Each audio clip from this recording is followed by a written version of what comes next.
I heard a sound no homeowner ever forgets, the kind that tells you a boundary has finally broken.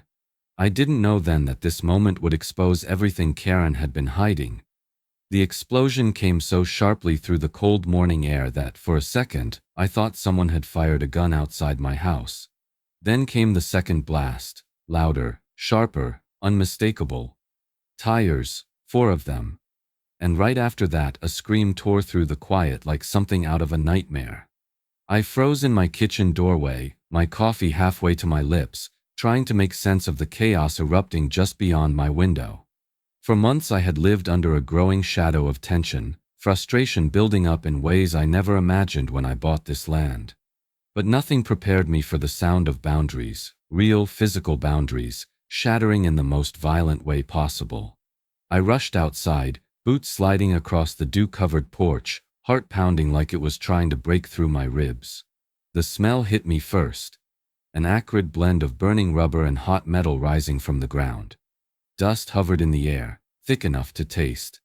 And there, lodged halfway across the worn path she never should have been on, was Karen Whitfield's silver SUV sagging crookedly on 4 dead tires. Sparks still hissed from the rims where the rubber had blown away. Her door flung open and she stumbled out, arms shaking, face pale, hair wild as if she had been dragged through the moment rather than driven into it. Her eyes locked on me the second I stepped off the porch. She was trembling, not with fear but rage so sharp it almost looked like fear from a distance. "You did this," she screamed, pointing both hands at me as if accusation alone could knock me down. Her voice cracked, not from shock but from the kind of anger that has been waiting for a moment like this to explode. The neighbors began emerging from their homes, drawn by the blasts, by her screaming, by the rising smoke curling above the ruined SUV. Their faces showed shock, confusion, and something else too, something closer to curiosity than concern, because everyone knew Karen, and everyone knew me, and everyone knew there had been tension simmering between us for a long time. But standing there in the cool morning air, I felt more than their eyes on me. I felt the weight of months' worth of frustration suddenly turning into something solid, something undeniable, something that could no longer be ignored. Karen's voice rose again, trembling but vicious. "You set a trap for me. You set a trap on your land to hurt me." She kept repeating it, louder each time, as if volume alone could turn lies into truth. And then, just as I opened my mouth to speak, the distant wail of sirens began to cut through the air, growing closer with every passing second. Karen spun toward the sound, then back at me, pointing again with shaking fury. "They're coming for you," she shouted. The police were almost at my gate, and for the first time that morning, I felt a chill deeper than the cold air around me. Looking back, the trouble didn't start with noise or anger. It started with a quiet moment when she stepped onto my land like she already owned it. Long before the sirens, the screaming, and the blown-out tires, there was a time when this property felt like a promise. I still remember the first morning I walked across the open yard after closing the deal. The air smelled clean, the kind of clean you only get when you're far enough from town to hear the wind moving through pine instead of traffic. I thought I had finally found the place where life would slow down. After years of working overtime and scraping for peace, this land felt like the reward. I told myself nothing could disturb what I had here. That illusion lasted less than a week. I first met Karen Whitfield on a quiet Tuesday afternoon. I was unloading boxes from my truck when she appeared near the edge of my driveway. No introduction, no wave, just standing there the way someone stands in a place they're already comfortable in. When I noticed her, she flashed a smile that didn't match her eyes. The smile said welcome. Her eyes said something else, something calculating. She introduced herself as the president of the local HOA, even though I already knew my property wasn't under their jurisdiction. She congratulated me on buying a piece of the community, her tone soft but pointed, as if the words carried a meaning she assumed I'd understand. It was the next day that she used my driveway for the first time. I heard the crunch of gravel and looked up from unpacking to see her SUV rolling through like it was a public road. She didn't wave, didn't stop. She just passed through and turned onto the main road as if I had simply built a shortcut for her convenience. I tried to convince myself it wasn't intentional, maybe just a one-time thing, a misunderstanding. But the uneasy feeling stuck with me, the sense that the boundary I believed existed was invisible to her. Within a week, her shortcuts became routine. Evening, early morning, sometimes late at night, the crunch of her tires became an unwanted reminder that my privacy had seemed she was determined to test. Headlights swept across my bedroom windows at hours when no one should be driving through someone else's property. I'd wake up, heart thudding, seeing the fading glow of her taillights disappearing into darkness. Then came the HOA flyers, folded neatly, taped to my door, slipped under my mat. Notices about meetings, landscaping rules, even holiday decoration guidelines, for a neighborhood I didn't legally belong to. At first I thought it was a mistake, but the pattern was too deliberate, too consistent. The message felt clear enough. You're part of this whether you like it or not. And then one evening as I stood near my gate, Karen walked up with that same unsettling smile and said something that hung in the air longer than it should have. This land has always belonged to the community. The way she said it made me realize she didn't just believe it, she intended to make it true. At first, I tried to shrug off the little things, but little things have a way of growing into something you can't ignore. For a while, I kept telling myself that maybe I was overreacting. Maybe Karen's shortcuts and strange comments were just quirks of a controlling neighbor who didn't understand boundaries. But the truth is, people like her don't stop at lines. They erase them slowly, carefully, until one day you realize you're standing in a place that doesn't feel like your own anymore. The first sign came in the form of a bright orange notice taped to my front door. According to Karen, I was in violation of HOA-approved mailbox standards. I stood there staring at the paper, reading it twice, then a third time, trying not to laugh at the absurdity. My property wasn't even inside the HOA's jurisdiction. It wasn't a mistake. It was a message. More notices followed: landscaping guidelines, noise complaints, exterior color suggestions, all written in the same clipped tone, all signed with her flowing, self-important signature. When I approached a few neighbors for clarity, their body language told me more than their words did. People who had been friendly during my first week now avoided eye contact. Conversations felt strained, short, and uncomfortable. Karen had already started shaping their perceptions before I even understood what game she was playing. Inside the house, the tension seeped into everything. Lisa tried to ignore it, but I could see how the late-night lights across our windows or the sound of Karen's SUV crunching through our driveway made her flinch. She'd pause in the middle of cooking or reading, listening to the rumble of tires like someone expecting bad news. It wears on you, that slow drip of disrespect. Not loud enough to scream about, but constant enough to make home feel unsettled. Karen's trespassing grew bolder. Some days she didn't just cut across the edge. She drove straight through the middle of my property as if taking a private tour. The way she sped across the gravel, dust kicking up behind her like a trail of defiance, felt deliberate.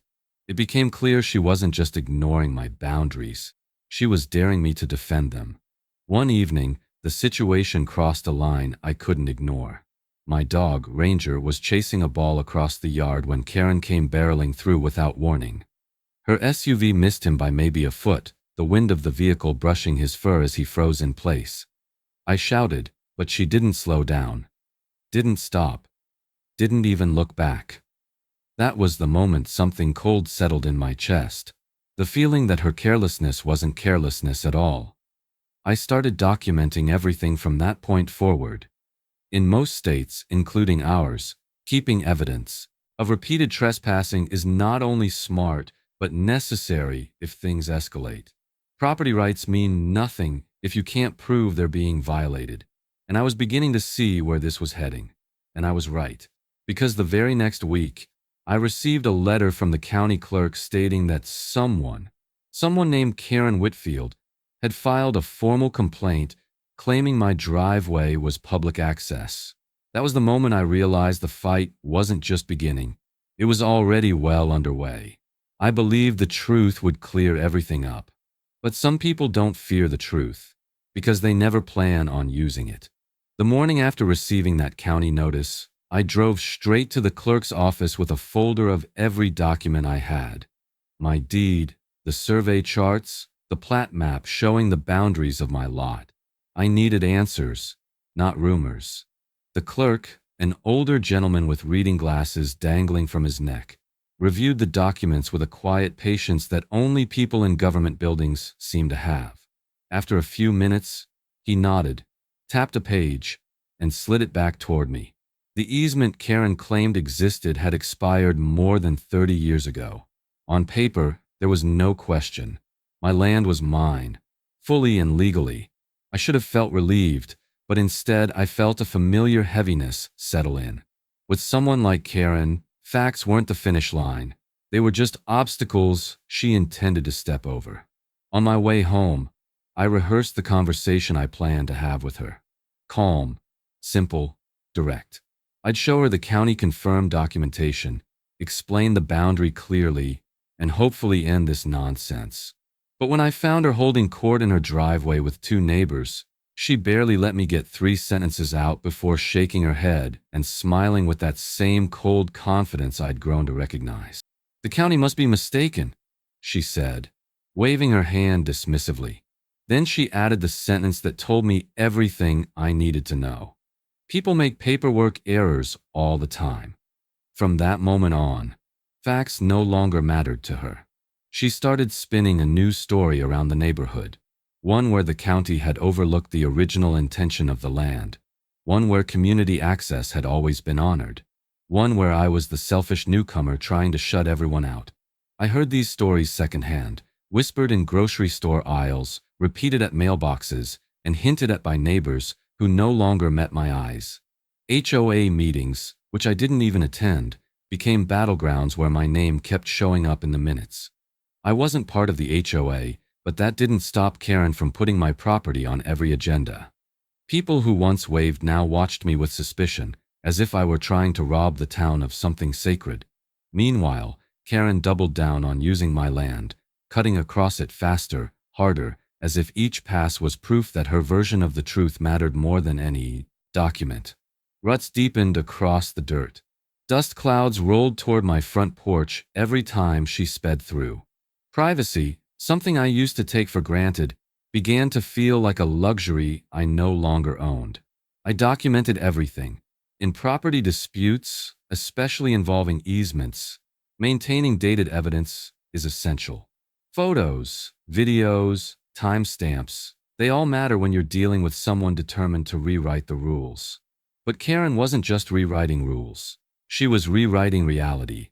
One evening, returning from town, I stepped out of my truck just in time to hear her voice drifting across the yard. She was speaking to someone near the road, her tone sharp, certain, triumphant. "I'll force the county to take this land back. Just watch." And standing there listening, I realized she truly believed she could. The day she crossed my fence line, something inside me changed. It was the moment I realized she didn't see me as a neighbor, just an obstacle. It happened on a quiet afternoon, the kind where the world outside feels steady and predictable. I was cleaning up some fallen branches near the porch when I heard muted voices behind my house. Voices that shouldn't have been there. At first, I thought maybe a delivery truck had pulled into the wrong drive. But when I rounded the corner, I froze. Karen was standing inside my fenced backyard with a man I had never seen before, both of them studying my garden like they were appraising property they planned to buy. Karen didn't look startled when she saw me. She looked irritated that I had caught her. The man wore a cheap reflective vest and held a clipboard he kept flipping through like he was inspecting a construction site. Before I could speak, Karen raised her hand sharply and said, "This is a property inspection. You need to let us finish." Her tone was the kind people use when they're used to being obeyed. But this wasn't her land, and he wasn't any inspector from any office I knew. I took out my phone and began recording, keeping my voice steady as I demanded identification. The man stuttered, searching for words, and Karen snapped at him under her breath. Then she turned on me, eyes flashing, accusing me of interfering with official HOA safety checks. I told her calmly that Colorado is a one-party consent state, meaning I didn't need permission to record our conversation. The look on her face shifted, just for a moment, from confidence to something closer to alarm. She grabbed the man's arm and marched him toward the gate, muttering about my lack of cooperation and my habit of hiding things. When the gate clicked shut behind them, I felt a chill go through me. She wasn't guessing anymore. She was escalating, and it didn't stop there. The next morning, a trail of trash led from the road to my fence. Old food containers, coffee cups, scraps of paper. At first I thought it was an accident, but the same pattern appeared again the following night, and the night after that. Then came the vandalism. Small scratches on my truck, muddy footprints near the shed, a broken solar light by the walkway. None of it was dramatic enough to call the police with confidence, but all of it added up to something quiet and poisonous. Something designed to wear me down slowly. Inside our home, the tension grew heavier. Lisa tried to be strong, but I could see the strain in her eyes. Every time a car slowed near our driveway, she'd pause mid-sentence. She told me she didn't feel safe anymore, and hearing that from the woman I loved cut deeper than anything Karen had done outside. Home is supposed to be the place where you exhale, not hold your breath. But the moment everything shifted happened late one night. I stepped outside to lock my truck when the sudden glare of headlights flooded the yard. Karen's SUV shot toward my garage, stopping so violently that gravel sprayed against the siding. She was inches, just inches, from slamming into the wall. As her engine idled in the dark, I realized she wasn't testing boundaries anymore. She was preparing to break them completely. Some damage you can fix with money. Some damage forces you to make a choice you never wanted to make. The morning after Karen nearly plowed her SUV into my garage, I walked the property with a kind of heaviness in my chest I hadn't felt before. Up until that point, everything she had done was disruptive, disrespectful, even dangerous, but it still felt like something I could control if I stayed calm, stayed patient, stayed rational. But as I followed the deep grooves her vehicle had carved into the dirt and saw how far they stretched across my land, I realized something had changed. These weren't the shallow tracks of someone passing through. These were ruts, heavy, carved deep, like someone determined to drive a message into the earth itself. When I reached the irrigation line near the back field, my stomach sank. The pipe had been snapped clean through, water pooling in the soil, turning the ground into a muddy, useless mess. I knelt down, feeling the cold water soak through my jeans, and for the first time since this whole situation started, I felt something close to anger. Not frustration, not irritation, but real anger. The kind that settles in your bones when someone crosses a line you didn't think they were bold enough to cross. Repair estimates weren't cheap. The irrigation line alone cost more than I'd planned to spend on house projects for the next several months. When I confronted Karen, hoping maybe, just maybe, some part of her humanity would surface, she laughed. Actually laughed. She told me there was no proof she had caused the damage, no witnesses, no reason for her to pay for my poor property management. Then she walked away, shaking her head like I was the unreasonable one. That was the moment something shifted inside me. Up until then, I had tried to handle things politely, with patience and documentation. But boundaries aren't boundaries unless you defend them. And I finally understood that waiting for Karen to respect mine was like waiting for a storm to apologize for blowing in. It wasn't going to happen. That night, after Lisa went to bed, I sat at the kitchen table with my laptop and a notepad, researching property rights, defensive measures, and non-lethal barriers. I needed something legal, something effective, something she couldn't ignore or twist into another accusation. That's when I found what I was looking for. A retractable spike barrier. Completely legal as long as warning signs were posted. Non-lethal. Designed specifically for preventing unauthorized vehicle access. It wasn't a weapon. It was a statement. A clear, undeniable line she could no longer pretend didn't exist. Property law is clear in many states, including ours. A landowner has the right to protect their property with passive barriers, as long as they are not designed to injure and the hazards are properly disclosed. I read the statute 3 times, just to be sure. For once, The law was on my side, and Karen wouldn't be able to twist it. When I finally pushed my chair back from the table, the house was silent except for the hum of the refrigerator. I stared down at the sketch I had drawn. A simple design, carefully planned, legally sound, and as I ran my finger over the lines of that sketch, I realized I wasn't just imagining a barrier anymore. I was planning exactly where to hide it. I didn't want to do it. But protecting your home sometimes means preparing for the moment no one else believes will come.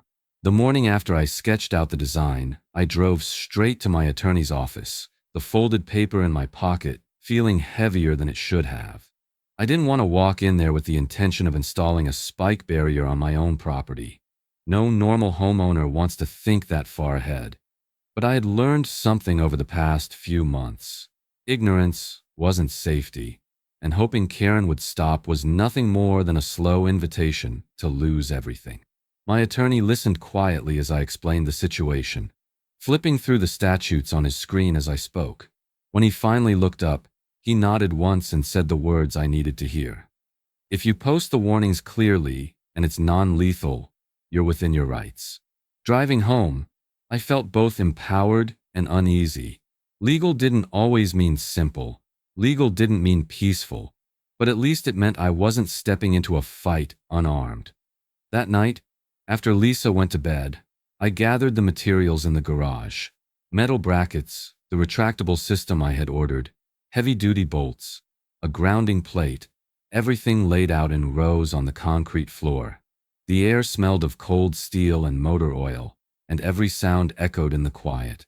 The soft drag of tools, the metallic ring of wrenches, the steady rhythm of my own breathing. As I worked, I kept glancing toward the dark stretch of my property where Karen drove daily. The moonlight hit the path just enough to remind me of the ruts she left behind, the water damage she didn't care about, the boundaries she stepped over like they meant nothing. Each bolt I tightened felt like reclaiming an inch of control she had chipped away from me for far too long. The retractable spikes were sturdy but discreet, designed to remain hidden until pressure activated the mechanism. I tested them again and again, making sure they'd function only when a vehicle passed over that exact spot. Legal, effective, controlled. By the time I finished the installation, the night had grown cold enough that my breath fogged in the air. I wiped the sweat from my forehead and carried the warning signs to the edge of the path. Planting those signs felt strangely symbolic, like declaring something I should never have had to declare in the first place. Private property, no vehicle access, tire damage possible, the kind of message that left no room for confusion, no room for interpretation, no room for Karen's version of the truth. Still, even with the signs in place and the trap carefully concealed, a knot tightened in my stomach. I wasn't afraid of the legal consequences. I had done everything by the book. What unsettled me was knowing the type of person I was dealing with. Karen didn't respect rules, she manipulated them. She didn't follow boundaries, she redrew them to suit her needs. And I knew she wouldn't take a warning sign as a warning. She would take it as a challenge. My fear was confirmed the very next evening. I was taking out the trash when I heard voices drifting from the HOA clubhouse porch. Karen's voice rose above the others. Sharp, angry, determined. "Tomorrow," she said, "I'm ending this. One way or another." I stood frozen in the dark, realizing she wasn't backing down. She was preparing for the showdown I had hoped would never come. I walked into that meeting expecting noise. I didn't expect them to try taking the ground beneath my feet. The HOA clubhouse was already packed when I arrived, the air thick with a kind of nervous energy that told me I hadn't been invited to a discussion. I'd been invited to a verdict. Karen stood at the front of the room with her arms crossed, chin raised like she was presiding over a trial she had already decided the outcome of. I had known for a while that she wanted control, but this felt different. This felt orchestrated. When she cleared her throat and tapped the microphone, the room fell quiet in a way that made the hairs on my arms lift. Her proposal was simple on paper but outrageous in reality. She wanted the HOA to vote on annexing my property into the association. The crowd murmured, not because they all agreed, but because the boldness of it caught everyone off guard. She framed it as a matter of community safety and shared access. painting herself as a protector of the neighborhood while casting me as the stubborn outsider disrupting harmony. She spoke about the historic use of my driveway, twisting her long-time trespassing into some kind of community tradition I was selfishly trying to destroy. I raised my hand to speak, but she didn't acknowledge me until several neighbors had already repeated her claims, adding their own half-truths and misunderstandings. When she finally let me approach the front, I felt every eye in the room on me, some accusing, some apologetic, some simply confused. I unfolded the documents I brought: the county maps, the expired easement records, the legal confirmation that my property was not and had never been part of the HOA territory. My voice stayed calm, but I could feel my heartbeat in my throat as I laid out the truth, piece by piece. For a moment, the room wavered. Doubt crept in. A few members shifted uncomfortably in their chairs. One older gentleman asked if Karen had verified the records before calling the meeting. She dismissed him with a flick of her hand, doubling down on her argument that the spirit of the community meant more than paperwork. But paperwork is the law, and the law was on my side. Even the HOA attorney looked uncertain as he leafed through the copies I handed him. In the end, the room didn't vote. There was too much confusion, too much disagreement. Karen masked her frustration with a tight smile, but I could see it in her eyes. The plan hadn't gone the way she expected. I left the meeting feeling drained, but slightly hopeful. Maybe this would slow her down. Maybe she'd finally realize the community wasn't going to follow her off a cliff. But hope is a fragile thing when you're dealing with someone who treats reality like clay she can mold. The next morning, before the sun had fully risen, I walked outside and saw fresh tire tracks across my property. Deeper than before, more deliberate, they cut through the dew-covered grass like a warning etched into the earth. She wasn't done. She was pushing harder, and as I stood there staring at those tracks, something inside me settled in a way I can't quite explain. It was a quiet certainty, the kind that doesn't come from anger, but from understanding. I knew then that Karen wasn't preparing to stop. She was preparing for a final confrontation. Some moments don't creep up on you. They hit all at once, loud, sharp, and unforgettable. The morning it happened began like any other, quiet and cool with a thin layer of fog rolling off the field behind my house. I was standing in the kitchen pouring coffee, trying to shake off the weight of last night's sleepless worry, when I heard the sound. It wasn't the usual rumble of Karen's SUV approaching. This was faster, harder, angrier. The engine roared as if she were flooring the gas pedal, proving something to herself, or to me. Maybe both. I stepped toward the window just in time to see her vehicle tearing across the grass, heading straight toward the path she'd carved over months of trespassing. She didn't slow down when she passed the first warning sign. She didn't slow down when she passed the second. She ignored every word posted clearly, every legal notice, every boundary that had been spelled out for her in writing and in person. Instead, she accelerated, and then it happened. A sound like a gunshot cracked through the morning air. One, then another, then two more in quick succession. The SUV lurched violently downward, metal screeching against gravel as all four tires blew out at once. The front end dipped so hard it almost kissed the ground, and the vehicle skidded sideways before coming to a brutal stop, steam hissing from the undercarriage. For a moment, everything was silent. Then the driver's door flew open. Karen stumbled out, eyes wild, hair disheveled, her hands shaking so badly she had to brace herself against the hood. She looked less like a woman who had just made a mistake and more like someone who had been waiting for something to blame. Her gaze snapped to me the moment I stepped off the porch, and the fury that twisted her face was something I will never forget. "You did this," she screamed, her voice cracking. "You tried to hurt me. You tried to kill me." She pointed at me with a trembling hand as if the force of her accusation alone could rewrite what had just happened. I walked toward her slowly, not because I wasn't angry, but because I knew the truth mattered more than the chaos. I pointed to the warning signs posted clearly on both sides of the path. Then I held up my phone, already recording, and reminded her that she had been documented trespassing on my property for months. ignoring every notice and every attempt to resolve things peacefully. But she didn't want the truth. She wanted a villain. "You'll pay for this," she shouted. "You think the law will protect you? You set a trap for me." Her voice rose so loudly that neighbors began to step outside, drawn by the explosions, the shouting, the spectacle of a long-brewing conflict finally erupting into full daylight.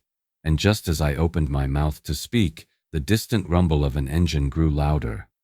A police cruiser turned onto my road, lights flashing, tires crunching over the gravel faster than usual. Karen immediately pointed at me again, tears streaking her face as she yelled for help. The officers stepped out, hands on their belts, eyes darting between the destroyed SUV and me standing a few feet away. And in that tense, breathless moment, I saw it in their expressions. They were siding with her before I'd said a single word. For the first time, I wondered if doing the right thing could still cost me everything. Then the truth finally caught up to her. The officers approached with the kind of urgency that told me Karen had already spun a story convincing enough to spark immediate concern. One officer pulled me aside while the other checked on her, though from the corner of my eye I could see she wasn't injured, just furious, trembling, and ready to weaponize the moment. The officer questioning me didn't raise his voice, but the firmness in his tone made my pulse thrum at the base of my neck. He asked if I had installed any harmful devices on my property, if I understood the seriousness of sabotaging a vehicle, if I realized the situation could be considered criminal. I could feel the accusation settling around me like a thick fog, making it hard to breathe. Meanwhile, Karen kept shouting that I had set a trap designed to kill her, using words heavy enough to make any officer lean in her direction. She pointed to her destroyed tires like they were evidence of attempted murder rather than the consequence of her ignoring half a dozen warning signs. "He did this on purpose," she cried. "He's been trying to get rid of me for months." The emotional performance was so dramatic I could see neighbors whispering, unsure of what to believe. Under pressure, I forced myself to stay calm. Losing my composure would only strengthen her performance. I told the officer that everything I had done was legal, documented, and supported by the county. I asked if I could show him something, and when he nodded, I reached for my phone. Not quickly, not suddenly, but slowly enough to avoid misunderstanding. I opened my gallery and played the video I'd captured over the past several months. Karen cutting across my land repeatedly, ignoring my warnings, speeding near my home, nearly hitting my dog. The officer watched quietly, eyebrows tightening with each clip. Then I handed him photographs of the posted signs, large, clear, unavoidable. He exchanged a glance with his partner, who had joined us after confirming Karen wasn't injured. The second officer walked to the path, reading the signs aloud as he recorded them with his body cam. When he came back, I could see something shifting in the air, something loosening. It was the first moment I felt the momentum turn. Just then, my attorney arrived. Having answered my urgent call, he calmly introduced himself and requested that the officers review the property statute he brought with him. He explained how Colorado law allows landowners to install non-lethal protective barriers as long as warnings are posted visibly. He cited the section number, laid out the conditions, clarified the definition of reasonable notice, and emphasized that video evidence showed Karen ignoring every posted warning. The officers listened, their posture changing from suspicion to analysis. They reviewed the signs again. They replayed the videos. They looked at the ruts, the tire marks, the angle of her approach. Then one officer stepped closer to Karen, who had gone oddly quiet, eyes darting between us. His voice lowered, not hostile, but no longer accepting her story. "Ma'am," he said slowly, "we need to talk about your repeated trespassing.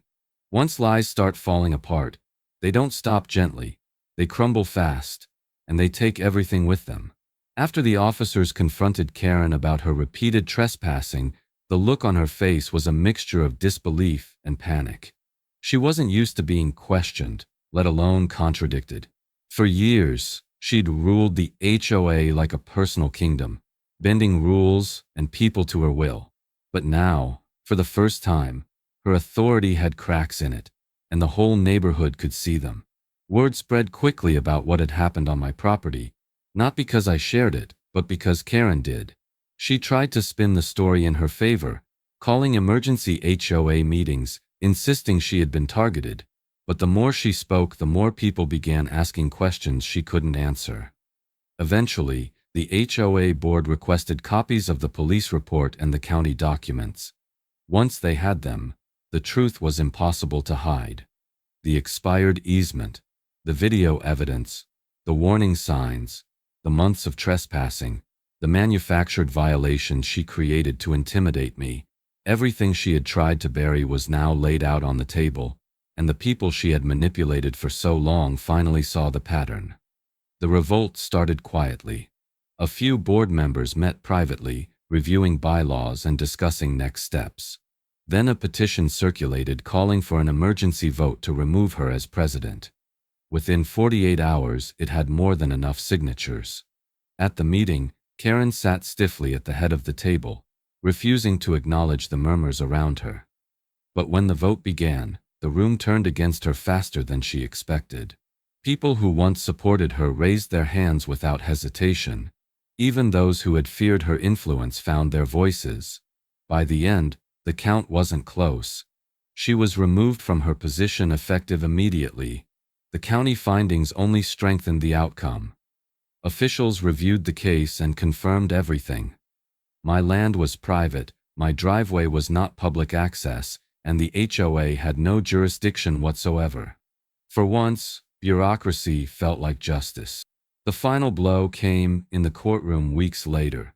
I filed for damages related to the broken irrigation line, repeated trespassing, and malicious interference. Karen, still clinging to confidence she no longer had the foundation for, tried to argue her case. But the footage, the photos, and the police testimony made it an easy decision for the judge. She was ordered to pay for the repairs, court fees, and a portion of my legal expenses.